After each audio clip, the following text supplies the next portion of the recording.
Sirtir raptor gitse mai xir janchin rirviang nesa longjar pa manjig chujan tena ter devjana lobja mambo tagda ne ba te lam nam tag tang dan lai ter thone ma landana yo pa sir ranchin chong de jang de ranchin ji jabr shawa ji ji me bar tar devjan tabe maksand 당자가 뇨모 소샹 셈진 용던 어즈네 뇨모 담디 답시시를 제거 남라 담주치처럼 배 스르터 전전을 위원에서 농위역세나 라인 동절나 근도 떡바 샤시르 샤什么声音啊 Chokdun ziba malanan jirton bartar devjin rjari nyomo maksan chembur hongjir zoksan rimbo che semsin namlaq zigne te taqshi lijin namla churtondo chirtar mawar kemna saguk na mizibba ikhterna yotirba mati te ma shi te ikhter te yang telandarna yochi mirmartar devjin yiki nang chid rinchin ikhter Chimida jardin sarmida chunida jan marto pena gurber dengur namargin de tirgun dimyon chirtir bu kimnung ranchin chikir pai chikir pai mala ranchin akter de yochi jupir mafshid de na mai shimanar tar devjin chuktir yiki kimne semjin namla gurbu Stavar te dar namna te to shabshirin jikten dana changchong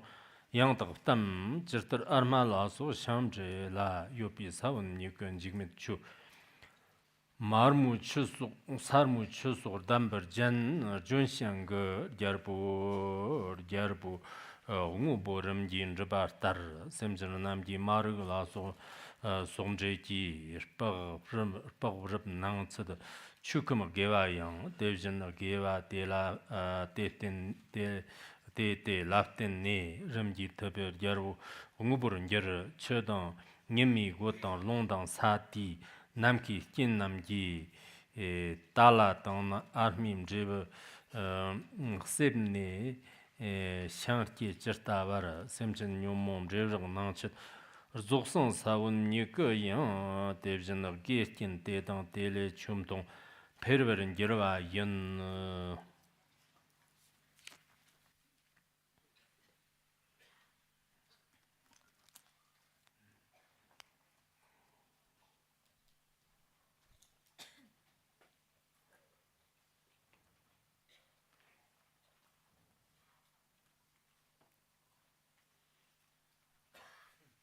今天是10月26日 Today's October 26th. I'll mark it as October 26th. And by today, I think this would be the class, the last class for this year, and we'll resume the Uttaratantra Shastra next year around February or March. I will make announcement prior to the actual class. And then, if death doesn't down on any of us, if impermanence doesn't happen, if we were to still have such auspicious connections, then we'll continue with the class on Uttaratantra Shastra. And today we will study as much as we can. In fact, 2 weeks ago, we've already talked about the third metaphor, the third example, where we finished talking about the husk of the grain. And we've already talked about the example or analogy of the bee.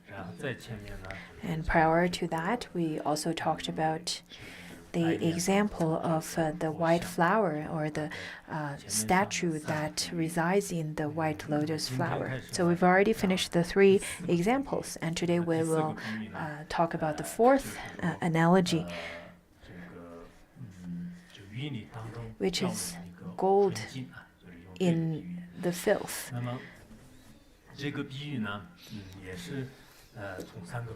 This example also is given from the 3 aspects. The first one is example and meaning and combined.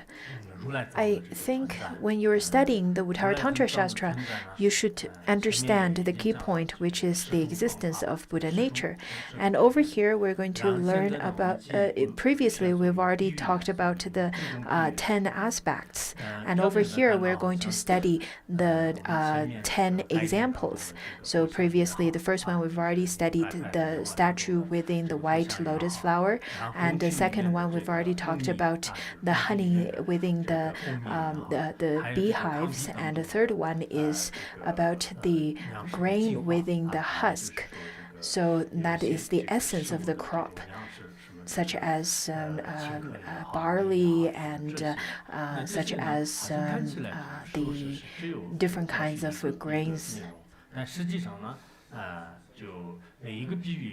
In fact, each analogy, they have a different angle to talk about the essence or the Buddha nature. Therefore, during the studying of such, I think it is quite important to understand it from the different angles. According to the different translations and the different commentaries, such as the Sangha's commentary and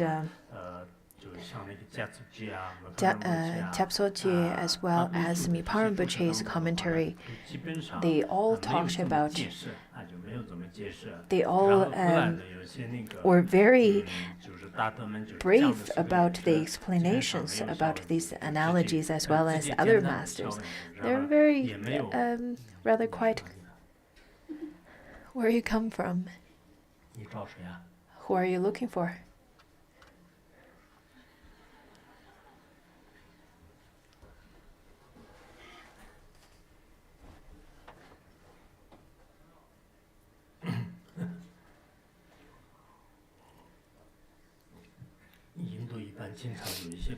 In India, in fact, when a Bandita is giving the teachings, there are heretics who would then come into the shrine hall and would challenge the Bandita.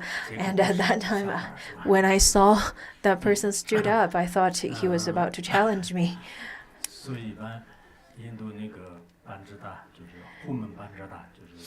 In India, there are lots of really wise and very sharp Banditas.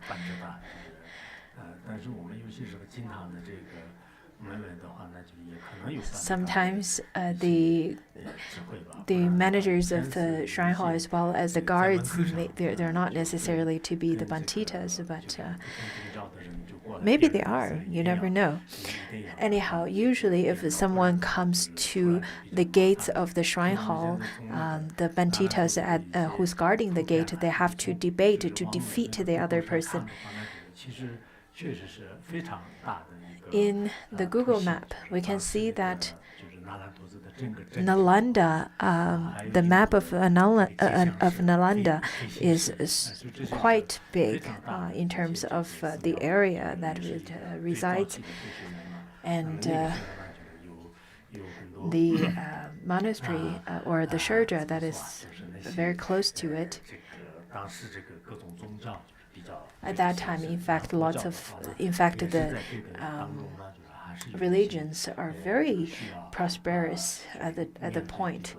So Buddhism faced many challenges. And in the later time, around the 13th century or so, Nalanda Banditas were very proficient at studying the Buddhism philosophy, but they did not really make the connection of the studying and philosophy of Buddhism with the modern, with the knowledge that is connected to that time at the moment, with the worldly knowledge at the moment. So we should definitely connect both of the worldly knowledge as well as the Buddhism and philosophy together. So you should know about the Hinduism tradition, their customs, and their cultural aspect of their teachings. Because let's look at all the great Panditas at that time. They're very proficient at the knowledge that is taught within Buddhism, but they're not so good at communicating with the worldly people on that level. So that is why the Hinduism at that time started to get quite prosperous. And Buddhism, later on, after 600 or 700 years, from that time, Buddhism started to wane. You don't even hear the name of Buddhism anymore.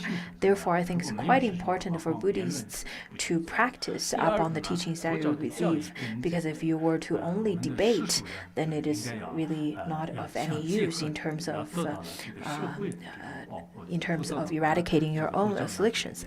And second one is that as Buddhists, you should combine the Buddhism philosophy with the worldly knowledge so that you can propagate the teaching of Buddhism to the people at the time. Therefore, the Buddhists at the time, I know that you're very good in terms of practice, in terms of upholding your precepts, in terms of meditating, in terms of chanting mantras, in terms of studying the 5 treatises. However, if you were to be rather quite off with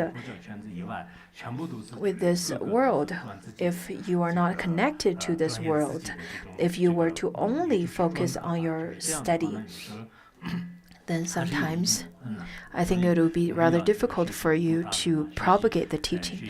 Therefore, you can study the 5 treatises, but at the same time, you should care about what's happening in the society. And we can see the necessity of it in this. We can see the necessity from the historical aspect. And that is why I want to bring up your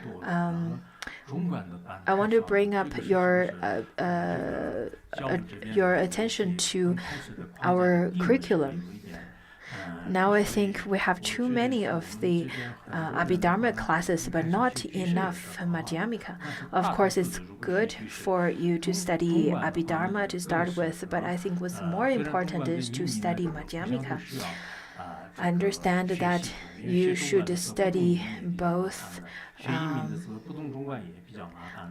the Buddhist logic, the Pramana teachings, and you should also have understanding of Madhyamika and vice versa. They are of the helping aspect of each other. Maybe during the meeting at that time, I was a little distracted, so I didn't really pay lots of attention. And I noticed this year we don't have enough teachings on Madhyamika, so I really hope that you can have maybe more teachings on Madhyamika this year, and this is good to have another meeting in terms of the upcoming curriculum in next year. I hope that you could set the letters. Set the letter for the practitioners who want to attend the Madhyamika classes. You can provide such kind of circumstances and favorable conditions for practitioners. For lamas and jomos who are in the Tibetan sides, the Tibetan monastics, at the time when Ponsu Rinpoche were giving teachings to all of us, and he said that we'll just ask one Khenpo to become the Khenpo for the Abhidhamma classes, and he rejected right away and said that no, I don't want to. And then Ponsu Rinpoche said that, well, I think you're good enough to give the teaching of it. And Ponsu Rinpoche said that there are other Khenpos who are giving teachings of the precepts as well as Madhyamika and so on. And then that Khenpo continuously said no. And Ponsu Rinpoche was rather very upset, and he just left. And the rest of us, we felt quite embarrassed at that moment. We felt that how could he reject the request from Ponsu Rinpoche? Just like the professors nowadays who are rather very senior in a class or in a university, and they feel that they're very senior and they can make all kinds of decisions. Anyhow, this time I think the curriculum is probably not fitting to the requirement or for the requests of the practitioners. I understand that there are different kind of levels of requirements for people to attend that class. However, I feel that we can also be a little bit more flexible when practitioners, when our Sangha have a certain kind of requirement. I feel that you should report it to the Khenpos and Khenpos so that they will listen to your idea. Anyhow, this is just adding to our curriculum. Anyhow, I got sidetracked because of Bantita was about to challenge me, and we talked about the history and our curriculum. But now let's come back to the teaching, to the actual teaching. Now we got to the fourth example, that is the gold in the filth. The example says that while a man was traveling, gold owned by him fell into a place filled with rotting refuse. For example, a person who was walking around on the street, and at that time he was carrying the pure gold with him. A little while ago, lots of people made offering to me, and someone offered gold to me, and they offered their jewelry, such as earrings and rings and so on. I was thinking that maybe when people was purchasing all of those jewelries, they must have lots of attraction as well as attachment towards them. Therefore, I thought that I should put those gold into the best use. And then after contemplating, I offered it to the Treasury Department over here, and so that they can make food offering to the whole Sangha and would be the best for the people who made offering to me.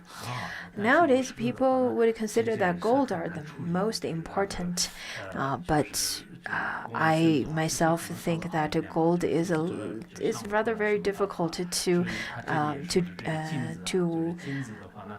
deal with. So whomsoever offered gold to me, I would then directly offer it to the whole Sangha.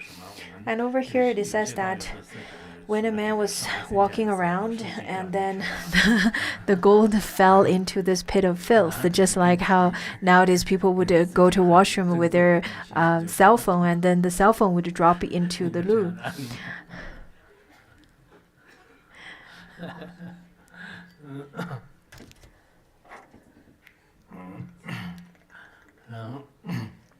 And then at that time, 那么这个金子的话呢，虽然掉在那个 though gold fell into the rotting refuse, into this pit that is full of mud and even feces, but the nature of gold won't change because of its indestructible nature. It's really, even in a pit that is full of really filthy substance, the gold itself will remain for many centuries, just as it was, without making any changes because of its indestructible nature. So it will stay in that pit for a long time. And then later on, a celestial being with a completely pure divine vision saw it there, and then addressed to someone who have a connection or have merit and said that purify this supreme precious gold lying here in this filth, and then convert it into something that is worth being made from such a precious substance. On top of such gold, there must be lots of filth and lots of mud, and it's covered, it's really dirty. But after you recover it, after you cleanse it, and then you can make all kinds of substance, all kinds of adornments, or all kinds of things from this piece of gold. This is an analogy, but it could happen as well. Just as it is stated in the great jewel heaps, the Sutra of Heap of Jewels, it says that just as pure gold falls into the filth, as its nature is spotless, it cannot be tinted by the filth. The nature of it is in fact completely pure, therefore there's no way for the filth to taint its nature. The nature of pure gold cannot be changed even after a long period of time. The pure gold would remain in such a state.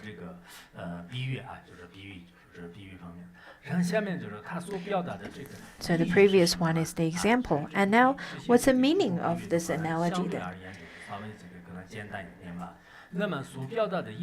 The meaning of it is that, likewise, the Muni sees the quality of beings, which is sunken in the filth like mental poisons. So the perfect Buddha, which is the great Muni, or the great wish-fulfilling jewel, the perfect Buddha then sees the Tathagatagarbha, the Buddha nature, and the quality of beings, which is sunken in the mud of the filth-like mental poison. The Buddha saw such gold-like nature of sentient beings, though it is sunken in the mud of filth like mental poisons. In fact, is present within all sentient beings, such kind of gold-like nature. Upon seeing this, he pours the mighty rain of his sacred Dharma upon all those beings in order to purify this mind of their afflictions. Within the 9 kinds of analogies, in fact, the only way of purifying such kind of nature is through the teaching of Dharma.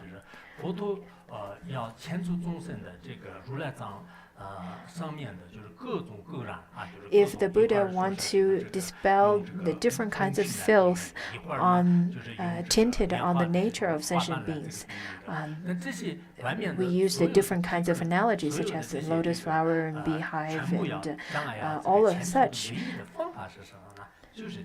And as it is previously stated as well as over here, it says that the only way of doing so, of purifying so, is to give the teaching of Dharma so that the Tathagatagarbha, that is the Buddha nature, will be revealed. During the teaching of this sutra, of this shastra, in fact, you're a lay practitioner or a monastic, I think you should try your best and make the aspiration to give the teaching of this Buddha nature, on the teaching of Buddha nature, and share it to people.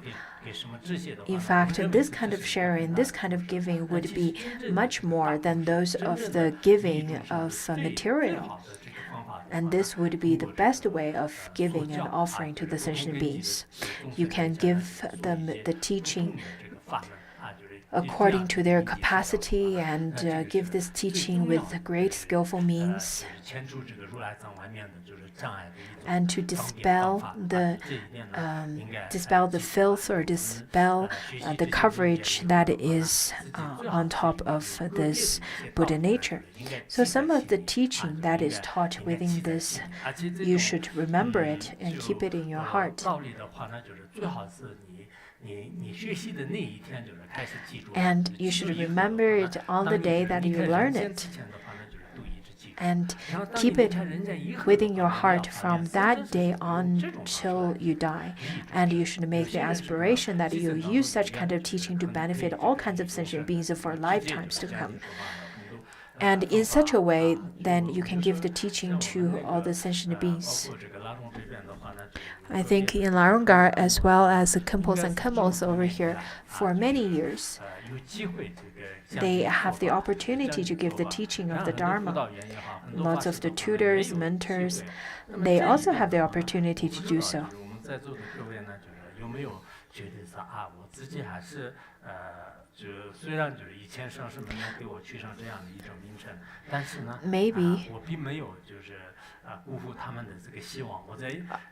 Maybe this is something that you are thinking of, that I've received this kind of name and this kind of title from my gurus, and I have tried my best to give the teaching of the Dharma, making the offering of the Dharma to all sentient beings, and I feel very contented with this kind of fulfillment of my responsibility. Lots of people nowadays, they have the opportunity to give the teaching to the sentient beings with skillful means and in different situations and so on. Therefore, over here it also stated that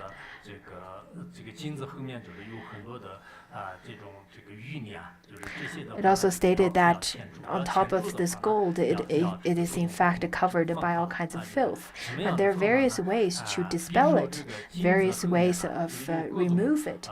For example, on top of the gold, if it is covered with lots of filth, at first you should rub it off with rather coarse cloth, and then later on you should use the finer clothing to wipe it off and to polish it and so on. For the same reason, in fact, whenever we're trying to give the teachings to the sentient beings, when we're trying to guide the sentient beings, we should also then consider that the sentient beings have different kinds of situations, because different sentient beings have rather very different kinds of defilements. Some sentient beings have more defilements, such as when the gold is in the very deep part of the filthy pit, and it is completely covered, and it has a very thick layer of filth. And when you just fetch it out of the pit, then you will notice that it must be of a sentient being who is full of defilements, who is full of habitual patterns. And though this person has Tathagatagarbha, this Buddha nature, but it has lots of habitual patterns. It's covered with very thick and very deep defilements and afflictions. No matter if you're monastic or you've been studying Buddhism for a long period of time, it is in fact still your habitual patterns. So sometimes then you should try to give the teaching of the Dharma according to their own kind of capacity. Sometimes you should give them the teaching of profound Dharma. Some of them you should give them the teaching of a rather very simple Dharma to lead them onto the path of the Dharma. There are people who are of very sharp capacity. When they listen to the Dharma for 1 or 2 sentences right away, the hundreds of gates of the Dharma is open to that person right away, such as great masters in Zen master as well as in the Vajrayana masters. They would just listen to 1 or 2 stanzas of the teaching right away. They attain enlightenment. And there are people, even after listening to many volumes of Dharma, they don't attain any kind of realization or insights at all. I think compared to the great masters, we really didn't listen to lots of Dharma, such as Genelo, who listened to so many volumes of Dharma, as well as Jamyang Khyentse Wangpo. In his autobiography, I think it is also translated into the Chinese language now. In the autobiography of Jamyang Khyentse Wangpo, you would be able to see how many volumes of Dharma he had studied. And out of the biography, you'll be able to see that there are a whole chapter that is dedicated to the list of Dharma that he had listened before. So we have different kinds of defilements.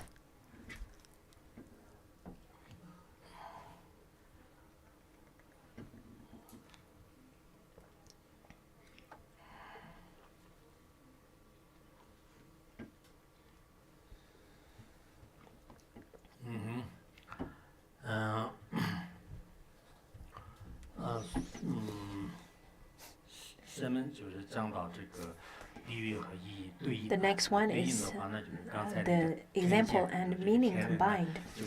Once the celestial being has seen the gold that has fallen into the place full of rotten refuse, and the rotten feces. In fact, the gold is covered with that. And insistently, he directed a person who has such connection as well as merit to obtain such gold. So he directs that man and directs that man's attention to the supreme beautiful thing that is the gold, so he may completely cleanse it. And seeing within all beings the precious and perfect Buddha that has fallen into the great filth of mental poisons.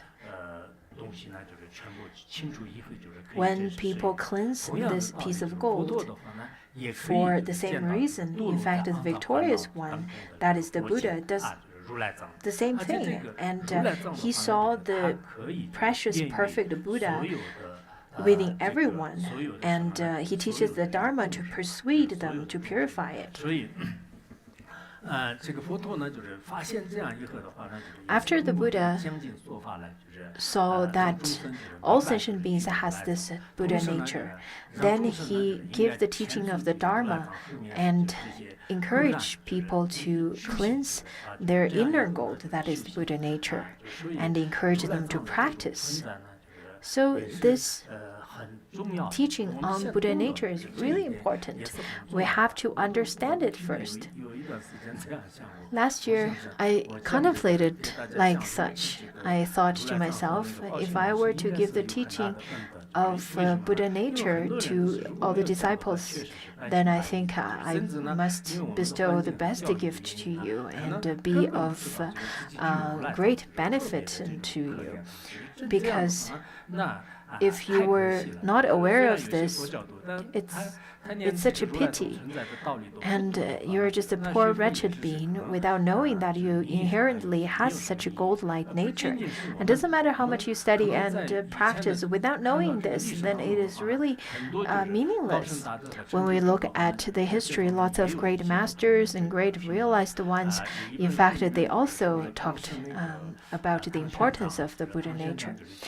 a book talked about how Master Xuanzang, when he went to the kingdom of Magadha, and at that time there was a statue of Avalokiteshvara. At that time, Master Xuanzang started to prostrate and supplicate to that statue of Avalokiteshvara. And he made the 3 aspirations or wishes over there. And because of such kind of wishes, he were able to go back to China at that time. The first wish he made was that with the merit that he has, he wishes to be reborn into Shita heaven. And if that wish could be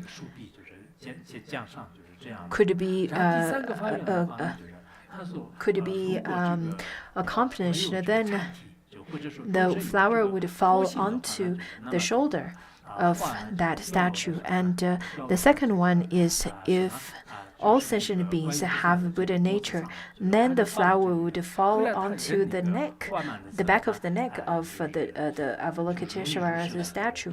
And the third one is that if his teaching were true, then the flower garland would fall right onto the head of the statue. And it indeed all fell into those places. So people were quite amazed by this, and then he successfully went back to China and then gave the translation and the teachings. At that time, in fact, Master Xuanzang thought that there are people who are the Ichantikas, which means the ones who have completely eradicated the Buddha nature.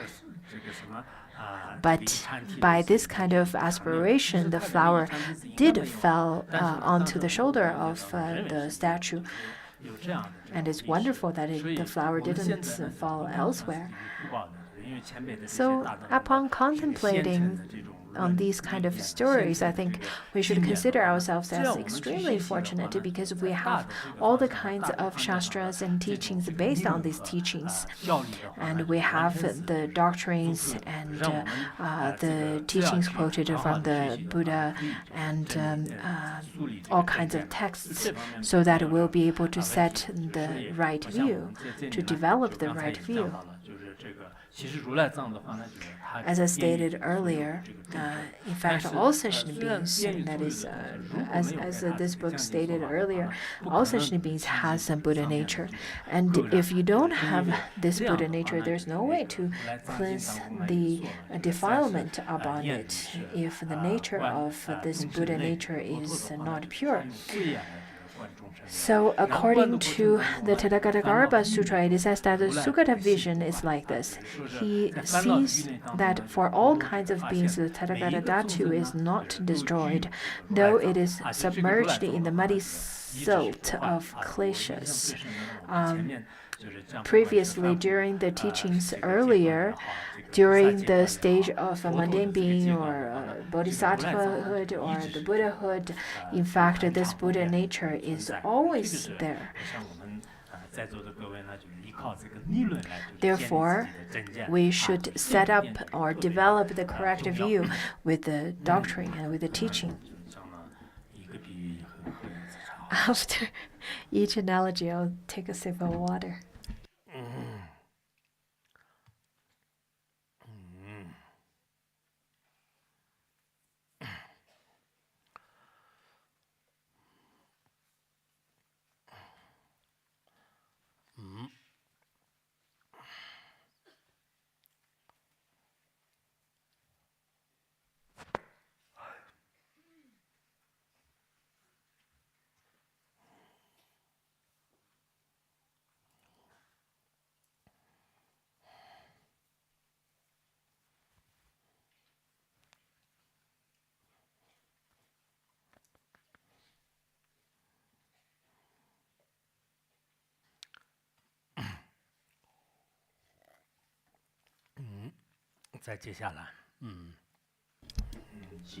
And now let's continue.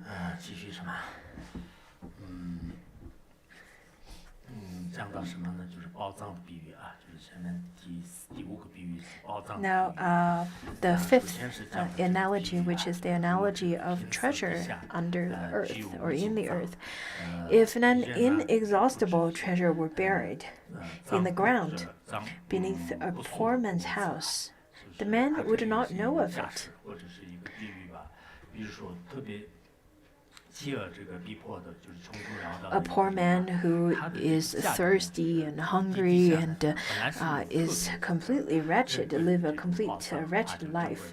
He does not know, had no idea that there is a treasure underneath his house.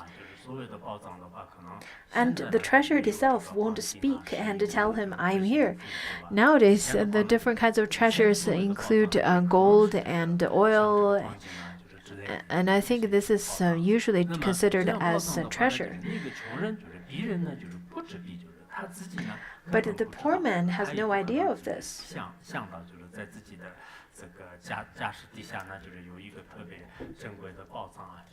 He has no idea that there is gold underneath or treasure underneath his house. He has no idea, and there's no way for him to know. And the treasure won't say that, hello, I'm here, I am treasure. The treasure won't speak out for himself, for itself either. And even if the treasure speak out, I think the poor man would be really terrified and run away, because he probably would take the treasure as demons. So the meaning is that the treasure won't review itself and say that this is treasure, then you should use it to dispel your poverty.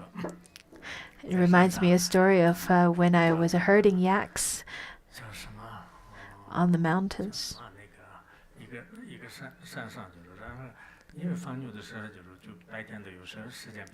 On top of mountain, there's a big rock. I found a long adornment. And at that time, I thought this must be silver, and someone must have hid this for a long period of time. And I looked around, there was no one around, and then I took it back to my home. My family used a long time to investigate what it was. It's a big adornment. At that time, a relative came to me and said that there must be some treasure hidden underneath. And he asked my father and as well as other relatives to continuously to dig underneath that rock. But after several days, there was nothing reviewed.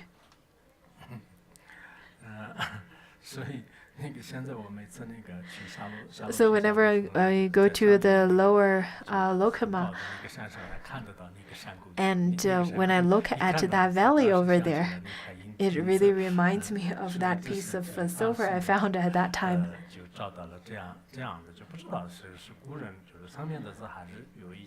Not sure if it's from someone some people from earlier time who hid it, or have no idea what it was. At that time, I thought to myself that maybe it's the protector who hid it here, because at the time I live in a rather poor family, but maybe the protector don't have such kind of ability to do so. A similar story, though, Prasanati, the king Prasanati, his daughter Vajira, Princess Vajira, who's very beautiful, and she has deep faith in Buddhism, and she has lots of merit. And the princess doesn't have lots of faith to his father, though. So she's really beautiful and she has lots of merit and people really like you, very popular. And the king tried to persuade her that it is all because of him, all because of the king's merit. And then the daughter said, no, I don't think so, because I have my own karma, I have my own merit, and it is all because of my own merit that I am enjoying all of these. So at that time, the king got really angry and said that, you really think so? How could you say that it's your own merit? And he continuously asked her for 3 times. And then the princess replied, said, yeah, I think it's all because of my own merit. And then the king got really upset and said, okay, let's see about that. Then the king married his daughter to the poorest man, that is the beggar in the country. And he said that now you can get out of my palace and let's see if it is really because of your own merit. And then the princess said that, sure, no problem. I will leave this palace. She left with her husband. And on the way, the princess asked, so what do you have nowadays? And the beggar said that, I used to be very rich, but now my parents are deceased, and I have no place to live. I have nothing left. And then the princess continued to ask, saying that, where did you used to live? And he said that, oh, now there's only ruins left on that land. So they went back to that piece of land and want to build a palace for them or a home for themselves. And on that land, when the princess stepped on that land, the earth naturally opened up and treasure naturally revealed itself to the princess. And then they sold the treasure, built their palace, and hired lots of servants.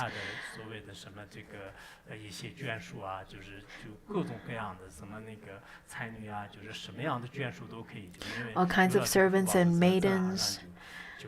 With such kind of merit, they then built a big palace that is bigger than her father, King Prasanati. And then King Prasanati, after a little while, remembered his daughter, and he thought to himself, I wonder what happened to my princess. And then he asked his retinues, and his retinue replied to him saying that, no, she's doing really wonderful, probably even better than you, my king. And then the people told him what happened. King Prasanati didn't want to believe it at the beginning. And then the princess is rather very kind, and she invited her father to her own palace. And once King Prasanati saw her palace, and he thought, wow, this palace is better than mine. And that's the moment he realized this is exactly as how the Buddha taught. It is that everyone has their own merit and their own karma. It all must be because of my daughter's previous good karma that she has such merit, and now she has such a beautiful palace for her own. So it's quite. So this incident then developed the firm confidence for King Prasanati to believe in the teachings of cause and conditions and karma. You may only feel that this is just a story, but that's not really. But in fact, this is not just a story. There are people who get rich within one night. I asked the person who got rich within one night, and he told me that he bought a piece of land, and then somehow they discovered a coal underneath that piece of land. And now he told me that he's not worried about money at all. He's very rich. Some of the some of this kind of merit is rather quite interesting, how the merit would reveal itself. For example, Dubai. I've heard of Dubai. And I think Dubai is rather quite an interesting place. I really want to go there and visit, not for my own enjoyment. Rather, I want to go there and see how that country got rich within one night. 30 years ago, Dubai was just a piece of desert, and now it is one of the most developed countries in the world. And lots of things are quite, unbelievable. How the buildings and how the people used to live. For example, how the people got rich after just within one night. It is very similar to the story that we just heard, isn't it? And let's look at lots of the Arabic countries. They have resources that could make them rich within a quick period of time.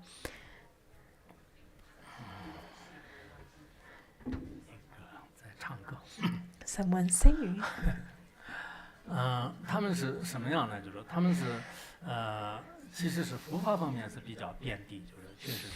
In terms of the Dharma teaching, yes, they don't have such kind of correct path to practice.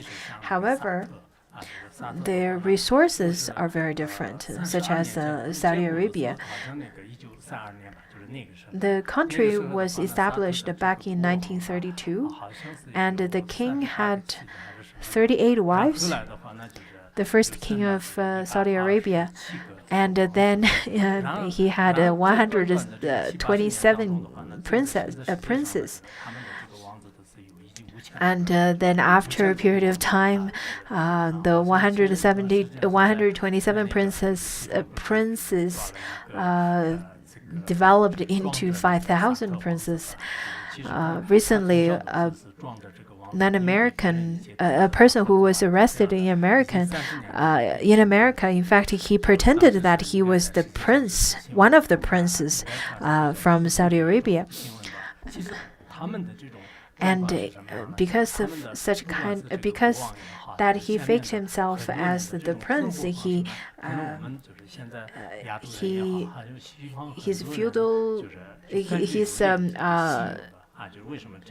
his actions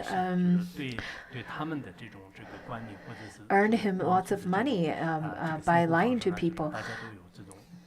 Let's look at people who live in different areas. Maybe their lifestyle was very different just a few decades ago, but look at how they live their life now. It is all because of the differences of the merit.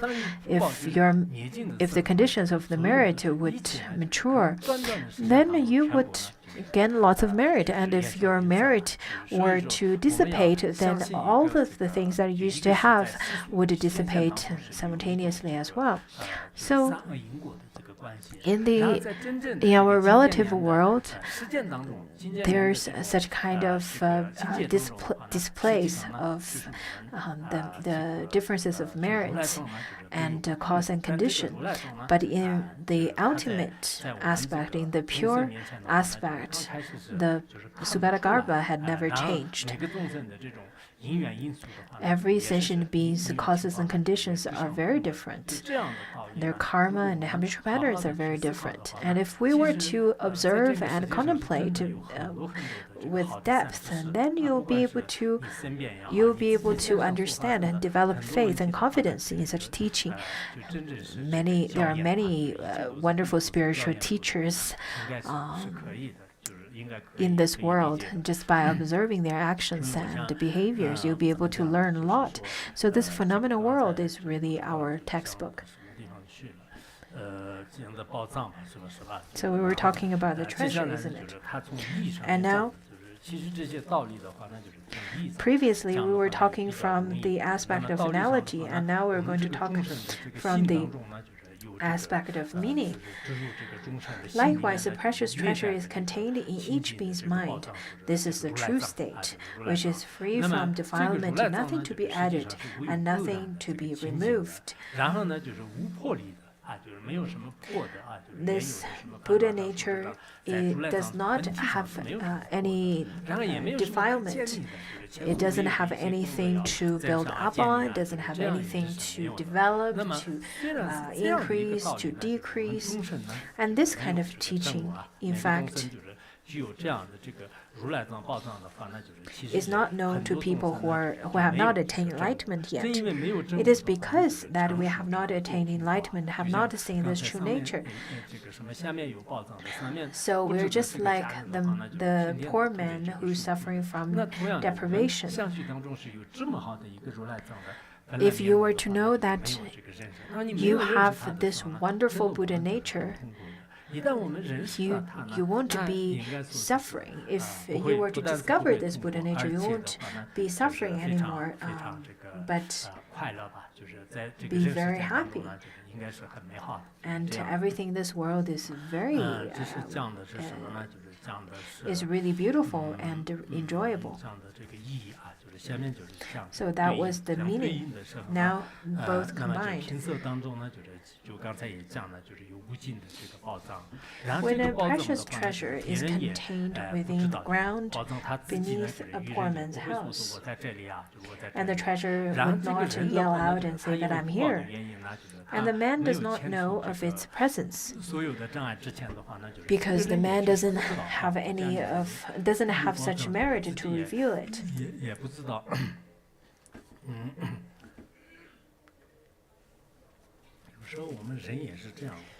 I think people are very much like that.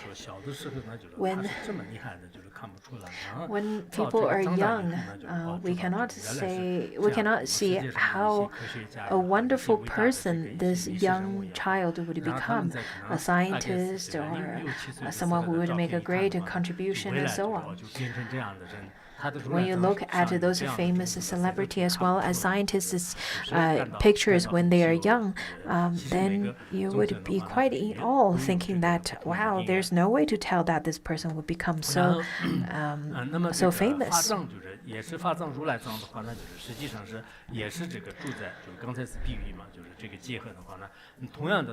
For the same reason, it is stated that just like the treasure that is hidden underneath a poor man's house, the Dharma's treasure lies in the house of their mind, and the great sage truly takes birth within the world to cause them to attain this treasure. But the sentient beings, without the knowledge of this Dharma treasure that lies within their own minds, in fact, would suffer if it were not because of if they do not receive the teachings from the great sage, that is the Buddha, the Tathagata, Shakyamuni Buddha.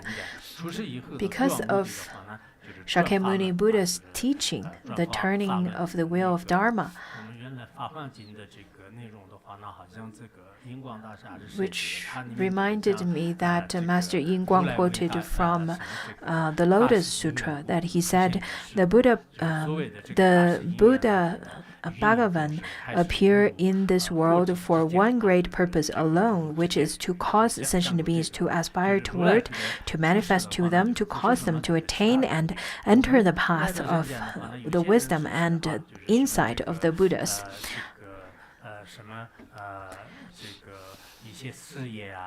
Some people feel that the only reason that they are living this world because they want to accomplish a great career for their family members and so on.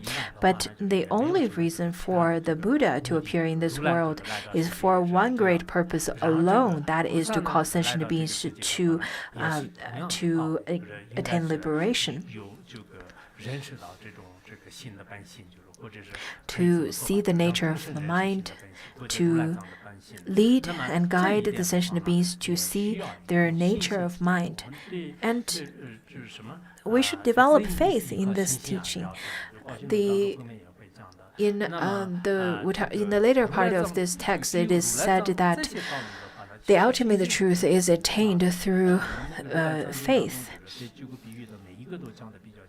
The Tathagatagarbha Sutra are very explicit in terms of each of the analogy, very detailedly explained. According to the Tathagatagarbha Sutra, it is stated that if you believe what I have taught you about all having a treasure store and practice it faithfully and ardently, employing virtuous expedients, you will quickly attain the unexcelled path.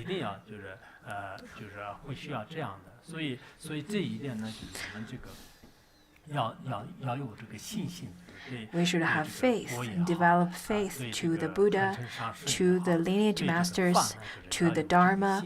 We should develop faith towards all of them. In fact, faith is so important. If you were to have faith towards this Dharma text, towards this Tathagatagarbha, then wherever I go, I will take it with me, and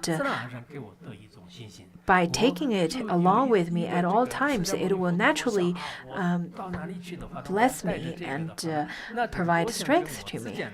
Similarly to the statue, if you were to carry a statue at all times and have a certain kinds of affection towards this statue, then it will create a certain special connection for you and that statue, and it will naturally then grant you blessings.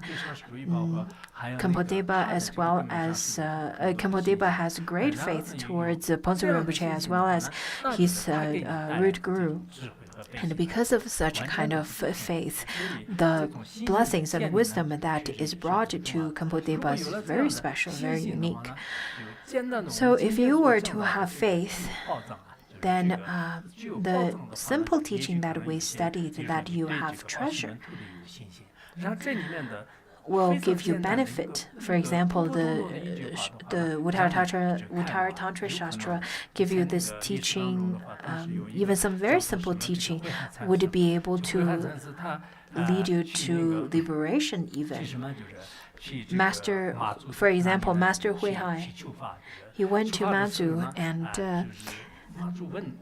want to study from him. And Mazu asked, why are you here? And Master Huihai said that, I'm here to study the Dharma. And Mazu said that, well, look around, it's empty over here. You have your own treasure. I have nothing to offer you. And then Master Huihai at that moment, he said that, I came from a faraway place. How could you say that you have nothing and I have a treasure? I have nothing. Really, I have nothing. And he said that, and then Mazu said that, I have nothing to teach you. In fact, you have everything already. And then Master Huihai continued to ask that, what is my own treasure? And then Mazu said that the mind, that you should watch your own mind. In fact, such kind of mind is already your own treasure. And I think this is really because of the merit of the master right away. Master Huihai attaining enlightenment right away on the spot.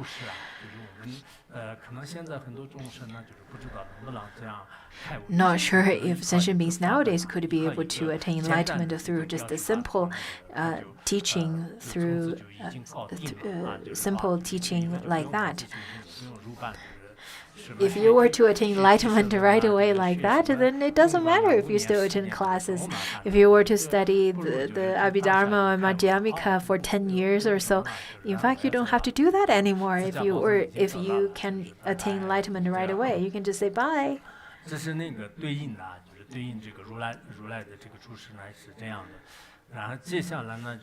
That is then both combined. Now let's come to the sixth.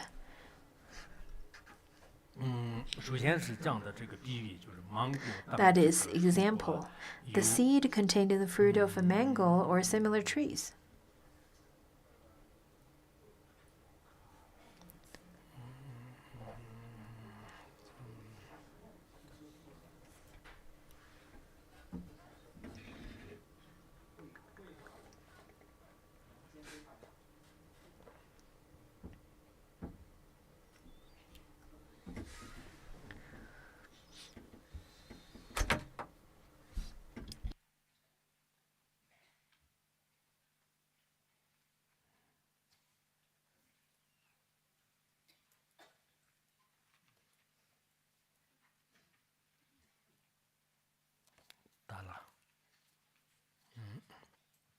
样的那个，他这里先就是说这个芒果呢，就是我们就是说烟幕鲁布。The Amrapali fruit, that is the mango fruit. Over here it says that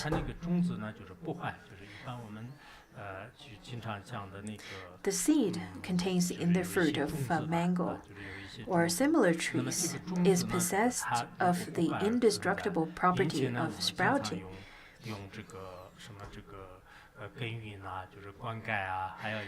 Once it gets plowed earth, water, and other conditions, such as fertile soil and all kinds of conditions such as this, and then the substance of a majestic tree will gradually grow out of the seed. In fact, I think the mango tree is not that tall. The tallest one is probably over a dozen of meters, especially the trees that grows in the grove. In the letter to a friend, as well as Bodhisattva Charyavatara, it talks quite a bit about Amrapali fruit. When I went to India, the popular fruit was, in fact, the fruit that we all really enjoyed was bananas and mangoes. Tathagatagarbha Rinpoche really liked bananas. I think because India was really hot, and I think eating bananas was really helpful in terms of the heat.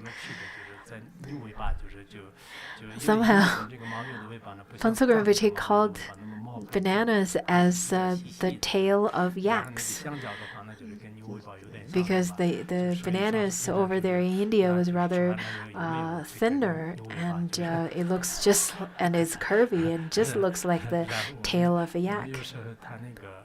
Sometimes when the bananas were not offered to him, he would buy it for himself. There are mangoes as well as bananas, but mangoes were expensive, therefore we had bananas. So he said over here that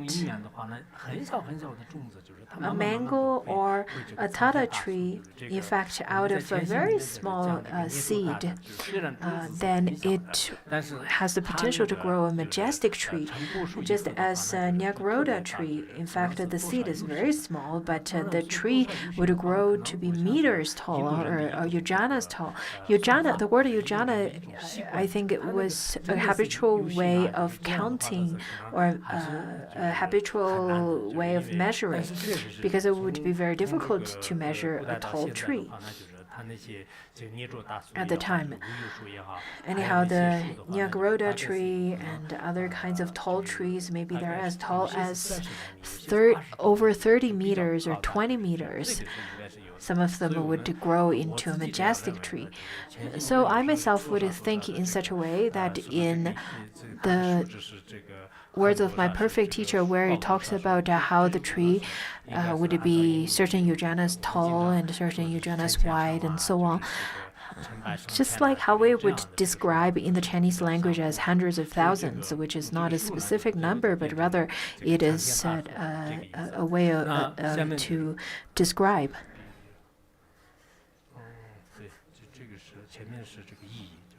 So previously was the example. Now let's look at the meaning of this example. It says that the fruit consisting of the ignorance of the other defects of beings contains in this shroud of its peel and the virtuous element of the Dharmakaya. Through the accumulation of merit, as well as dispelling or purification of our habitual patterns or negative karma, then the tree then the Buddha nature could be reviewed, or the tree could grow out of the seed. But you have to practice systematically. Unlike some people would come to me to say that I have to attain enlightenment right away. And tomorrow when and I've already bought the ticket to go back tomorrow. I have to fly back tomorrow. I have to attain enlightenment right away today. But this is really not that easy. Maybe it is easy for those people who already bought the return tickets.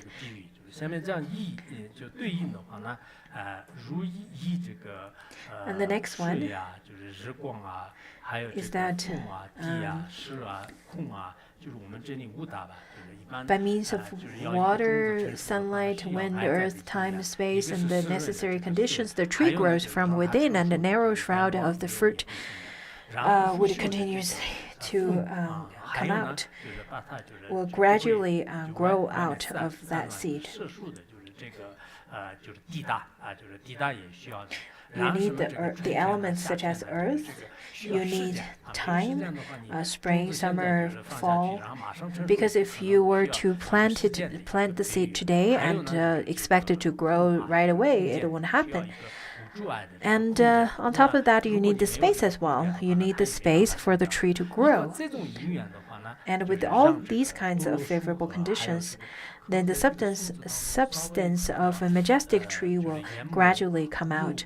Over here, in the English version of it, it says the fruit of mango, which is correct, and the second one is the Nyagorodha. A Nyagorodha tree in this version is fine, but in the version that Khenpo is teaching, it is the Tata tree. The Tata tree is a tree that grows large leaves, and the leaves were used to transcribe sutras, the teachings of the Buddha. And there's another tree, it's called Shurya tree. Shurya tree is another type of tall tree that is usually used in different kinds of teachings of the Buddha.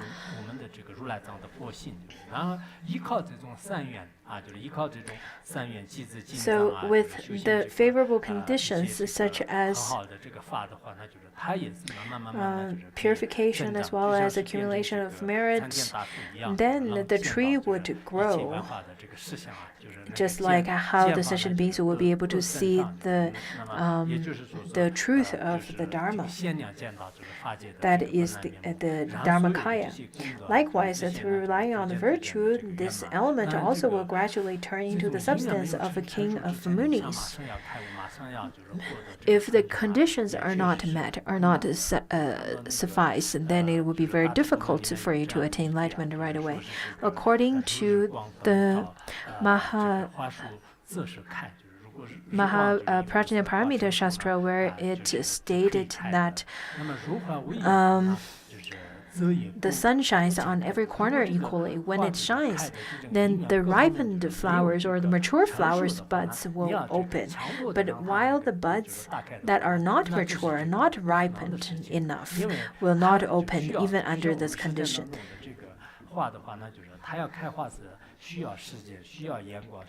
In order for the flowers to blossom, they need all the conditions. And a mature flower, under all favorable conditions, they will blossom naturally. Doesn't matter how much you try to stop it.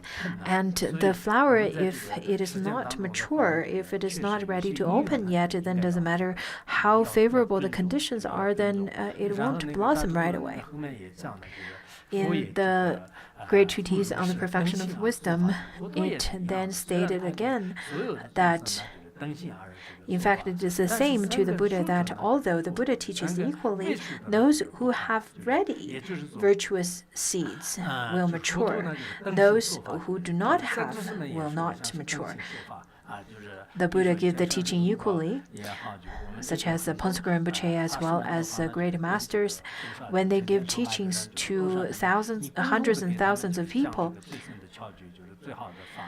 they would give them profound teaching to all of them. But to the people who have the matured virtues, they will get insights or realizations right away. But for people who do not have such kind of a mature who are not mature in their virtues, they would not gain benefit from it at all. And not only they don't gain benefit, they may even develop a wrong view based on the profound teachings. So it's very different. In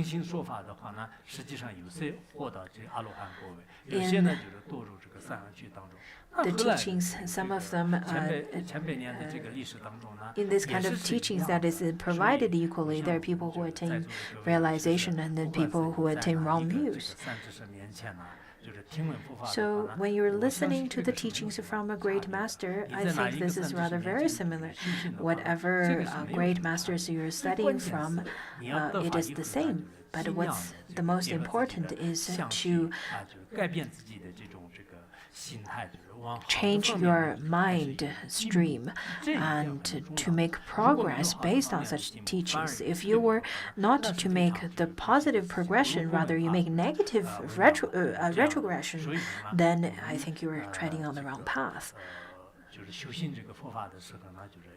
So when you're studying the Dharma, I think the important aspect is that whether you're mature or not. And the other one is whether you can persist. A little earlier, I awarded those Sangha members who participated in the after-class discussion groups. I gifted those Khenpo and Khenpo's award for those Khenpo and Khenpo who persisted for 10 years, over a decade. And I gifted them something very unique, that is 500 RMB. This is really just a sign. This is just a gesture. But my intention was that, in fact, it is very difficult to persevere for 10 years. Not only, let's not talk about 10 years. It would be difficult to persevere for 10 days. There are people who feel that they don't have such kind of condition to study for 5 days or 7 days. And they would feel headache and handache and so on. So it's quite important to persevere and to try your hardest so that you will gain fruition. And this year we'll stop it here.